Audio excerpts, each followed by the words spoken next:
안녕하세요. 김동섭입니다. 7월 31일 아침 시작하도록 하겠습니다. 오늘 새벽에 미국 시장은 혼조세로 마감을 했죠. 미국 시장이 혼조세로 마감한 이유는 FMC 회의와 관련 있습니다. FMC 회의 결과에 따라서 시장이 흔들리는 그런 모습인데요. 트럼프가 계속해서 금리 압박을 했고, 또 미셸 보우만이라든가 크리스토퍼 월러라는 연준 이사도 금리 인하를 압박하는 발언을 상당히 많이 했는데도 불구하고 이번 FMC 결과에서 제롬 파월은 관세 정책에 대해서 더 지켜보겠다라고 하면서 동결을 얘기했고요. 현 정책이 부적절하게 미 경제 발목을 잡고 있다고 보지 않는다라고 언급을 합니다. 특히 9월에 다음 회의는 9월에 있는데요. 9월에 대해서 내린 결정이 없다라고 하면서 일단 9월까지는 금리 인하에 대한 기대감이 없을 확률이 높다, 이렇게 보셔야 되겠죠. 관세 정책에 대해서도 이런 언급을 합니다. 동시에 해결해야 할 많은 불확실성이 남아있고 그 과정의 끝이 가깝다고 느껴지지 않는다. 이 말은 관망 기조가 길어질 거다라는 해석으로 해석할 수 있고요. 관망 기조가 길어진다라는 것은 금리 인하가 더욱더 시간이 필요하다라는 것을 해석이 되야 할 것 같습니다. 그래서 이렇게 해석이 되면 연말까지 금리 인하가 어렵다고 봐야죠. 시장에서는 연말까지 2번 정도까지는 생각을 하고 있고 최소 한 번 할 거다라는 분위기였는데 지금 분위기로 봐서는 어렵죠. 저는 이제 원래 금리 인하를 지금 해야 된다라는 생각을 많이 하고 있죠. 결국 그 개인들의 호주머니가 금리로 인해서 많이 얇아지고 있기 때문에 금리 인하는 좀 해야 될 거다라는 거. 왜냐면 주택 가격을 높은 가격에 다 매수를 한 외국인들도 많거든요. 우리나라도 마찬가지고 한동안 주택 가격이 엄청 뛰었으니까요. 그렇기 때문에 금리가 높게 되면은 아무래도 생활비가 많이 줄어들 수밖에 없는 거. 그러면 소비도 줄고, 미국 경제는 소비가 3분의 2니까 부담이 되잖아요. 그래서 금리 인하는 좀 필요하다라는 생각을 하고 있는데, 거의 이제 관세 정책이 펴지면서 이 연준은 지표를 본다고 했잖아요. 지표가 안정적 흐름으로 가지 않는 한은 손은 안 대죠. 그런 부분들이 시장을 약간 흔들고 있는 과정, 이렇게 보셔야 될 것 같고, 연준이 결정하지 못하는 이유, 뭐 이렇게 해석을 하시면 될 것 같습니다. 미국 시장은 그 FMC 회의가 발표되기 장 초반에 주가가 나쁘지 않았어요. 그게 왜 2분기 국내 총생산이 발표가 됐는데, 지표가 발표됐는데 3.0%로 상승을 했죠.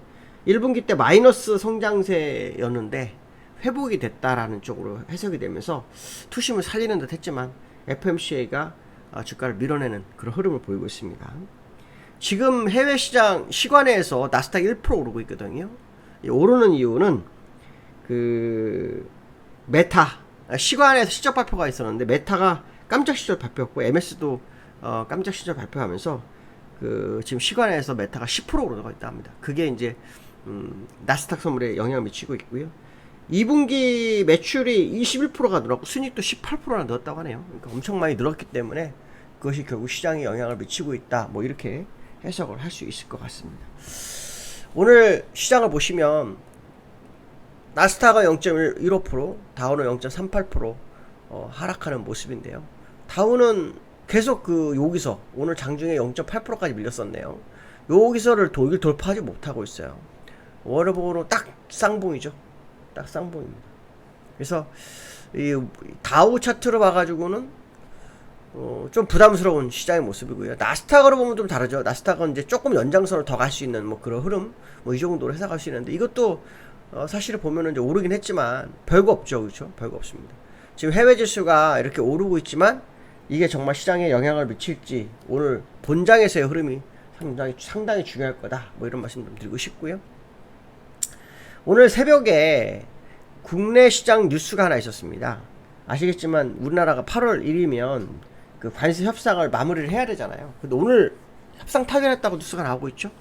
협상 타결 뉴스가 나옵니다. 우리나라 대표단이 트럼프를 면담을 했고요. 그 이후로 이제 발표가 나는데, 우리나라가 미국에 3,500억 달러 투자를 하기로 했다고 합니다. 일본이 5,500억 달러고요. 우리나라 3,500달러. LNG 쪽으로 알래스카 그쪽으로 1,000억 달러가 아마 포함된 걸로 보이고 있고요. 그래서 관세가 25% 15% 낮아진 상황이죠. 조금 더 낮추지 못하는 게 좀 아쉬운데요. 어쨌든 뭐 협상 타결했다고 합니다. 그래서 2주 후에 백악관에서 정상회담이 있다. 뭐 이렇게 뉴스가 나왔고요. 우리나라는 자동차, 트럭, 농산물에 대해서 완전 개방을 한다. 뭐 이렇게 트럼프가 언급을 했고요. 미국의 생산품은 전부 무관세라고 합니다. 그렇게 되면 이제 우리나라에서 농산물 가격이 엄청 떨어지겠죠. 엄청 떨어져야 정상이죠. 안 떨어지면 이상한 거죠. 그렇죠? 농산물 가격 떨어질 수 있고 또 공산품도 미국산은 많이 내려갈 수 있겠죠. 근데 문제는 뭐냐면 이제 처음에는 그걸 소비를 해도 이것이 외국 소비로 갈지 안 갈지는 좀 더 시간을 두고 확인해야 되겠죠. 그렇지만 관세로 인한 손실을 어떻게 회복할 거냐라는 거죠. 더 많이 팔던가 아니면은 가격을 올릴 때 올리지 않고 손해를 보던가 둘 중에 하나겠죠. 아니면 가격 올려서 더 많이 팔던가, 그렇죠? 아니면은 환율을 땡겨 올리던가 둘 중에 하나죠.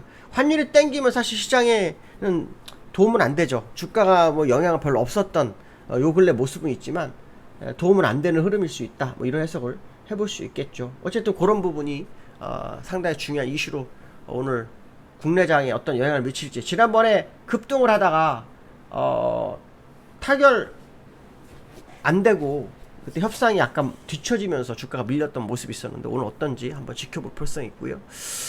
그 다음에 원달러가 그 어저께 본장에서 1383원에 끝났어요. 그런데 야간에 올라오면서 환율이 급등을 했어요. 환율이 얼마나 급등했냐면 1394원 4원까지 올랐어요. 그러니까 그 얼마가 오른 겁니까? 지금 요거보다 약 9원에서 10원 정도가 다시 올라온 거예요. 여기에서. 그래서 여기에서 환율의 흐름이 오늘 국내장에 어떤 영향을 미치죠. 어떻게 환율이 급나가면서 주가가 뛰었던 흐름이 있기 때문에 요번에는 언제 요 근래 보시면 환율이 뛸 때 주가가 오르고 환율 때 내릴 때 주가가 내리다가 갑자기 어저께는 환율이 내리는데 주가가 올랐어요. 정상적으로 좋았는데 오늘은 그럼 어떨까요? 환율이 올랐거든요. 그러면 주가가 내릴까요? 이것도 한번 오늘 확인해 봐야 될 것 같다.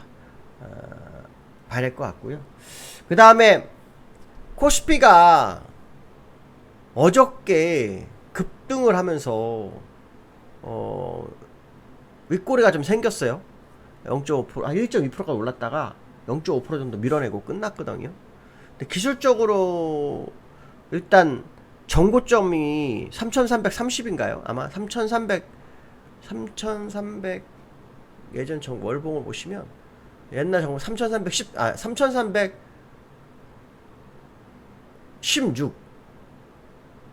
네, 3316이거든요. 이게 3316까지는 이제 약 한 얼마가 남아있냐면 60포인트 58포인트 정도 58포인트 정도 남았습니다. 그래서 오늘 그걸 찍을까요? 하는 생각도 드는 그런 상황입니다. 왜냐면 딱 그 뉴스가 나왔거든요. 그래서 그 뉴스 저희 타결 뉴스가 나왔기 때문에 이게 오늘 어떤 영향을 미칠지 한번 봐야 될 것 같습니다. 정고점까지 갈지 안 갈지 좀 지켜봐야 될 것 같고요. 오늘 어저께 수급 보시면 국내장은 굉장히 좋았죠. 외국인이 6천억, 기관이 3,800억을 매수합니다. 근데 오늘이 무슨 날입니까? 윗끌리 만기입니다. 그러니까 윗끌리 만기는 외부적 요소가 반영이 잘 안 되죠. 윗끌리 만기 때는 잘 안 됩니다. 물론 반영될 때 더 많이 반영되는 경우도 있는데 일단 그 무협상이 타결됐다는 이슈에 상승 출발 예상인데 이것이 더 상승해서 정고점을 찍을지 3316을 찍을지 아니면 여기서 그냥 반대로 한번 뛸지 한번 지켜볼 필요성이 있겠다 이런 말씀 좀 드리고 싶고요. 어저께 요 근래 포지션 제가 한번 안 보여드렸었는데 누적으로 보면 지금 외국인은 양매도, 기관은 하방, 매수가 있지만 기관은 거의 하방 쪽으로 기울어 있는 상태입니다. 그래서 외국인과 기관이 어제 수급적으로는 둘 다 매수였는데 방향에 대해서는 반대의 모습이 있거든요. 어떻게 흘러갈지 한번 지켜볼 필요성이 있겠다 이 정도 말씀드리고 싶고요. 윗끌림 만기는 변동성 장세이기 때문에 시장의 이슈와 전혀 상관이 없을 때도 있습니다. 그런 부분도 아마 감안해서 한번 지켜볼 필요성이 있겠다 이런 말씀 드리고 싶습니다. 오늘 여기까지 하겠습니다. 감사합니다.